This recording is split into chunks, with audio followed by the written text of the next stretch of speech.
Eleanor, thank you so much for willing to share your opinion about this. So we're discussing the impact of the housing affordability. How has the housing affordability crisis impacted your life and those around you? Well, for me, it's actually been a windfall because I bought a house in Vancouver in about 1991 Wow, okay. for like $230,000, and I sold it in 1989. No, when did I sell it? In the 2000s, 2008 maybe, for $1 million. So of course, that's my generation has really benefited from the That's housing.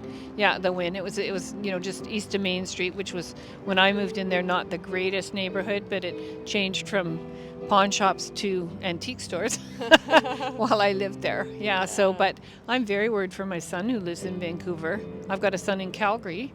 Of course, he was able to buy a house. He's got a family, but my son has just turned 40, lives in Vancouver. I can't see him ever being able to afford a property, right? A house to live in. Yeah. He's living in a no bedroom studio in Burnaby, and it's, I think, $1,500 a month. Are you nowadays renting, a homeowner? Well, I actually moved to Calgary because my son in Calgary has 3 small children, and I do have one grandson here who just turned 20. I also worry about him being ever able to afford a place. But yeah, I bought an apartment in Calgary. What solutions do you believe would be necessary to address the shorting of affordable housing? It's just such a hard thing because it should have been like 20 years ago. The federal government used to do social housing, and they stopped doing it. And then the provincial government, the municipal government, everybody kind of puts it off. But in Vancouver, when I lived in Vancouver, I saw very clearly how, for example, I lived in Yaletown for a while, and I can remember the city trading a property to a developer right down in Yaletown to build a high-rise, which was supposed to be, I think it was 2/3 subsidized housing, 1/3 market. There was no subsidized housing when that got built. And the same, I remember the Woodwards building, but you're way too young for that, but I remember when they built that, and that was supposed to be, a great deal of social housing right down in East Hastings, right? Or I guess it's just barely West Hastings.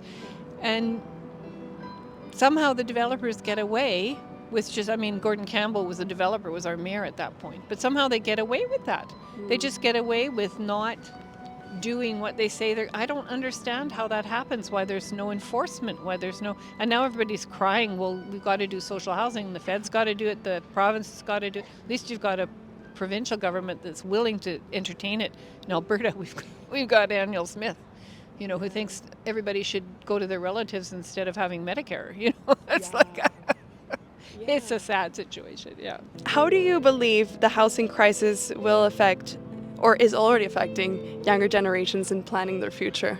Well, I don't know. I think probably a lot of people will move out of Vancouver, or they'll decide they're going to rent for life. Mm-hmm. And if you rent, you're never secure because you don't know what your landlord is going to do with the property. So it's not a great way to have kids, to bring up families.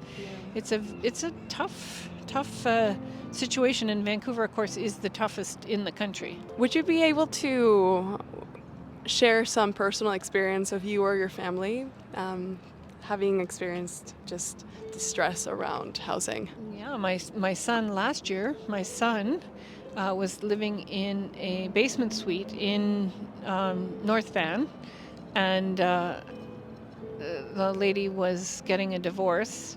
And I guess the suite was illegal. So then her husband reported her, and then he got kicked out. And he had no place to go. So my friend here, she lives in North Van, and he lived with her for months till he found this place in Burnaby. Wow. So, but if he wouldn't have had her, like when this happened, he was just coming to Calgary for Christmas, and he was frantic. Yeah. Frantic. What was he going to do? Yeah. And it took him quite a while to find that first place, months, 2 months maybe, I think. Thank you so much for your time.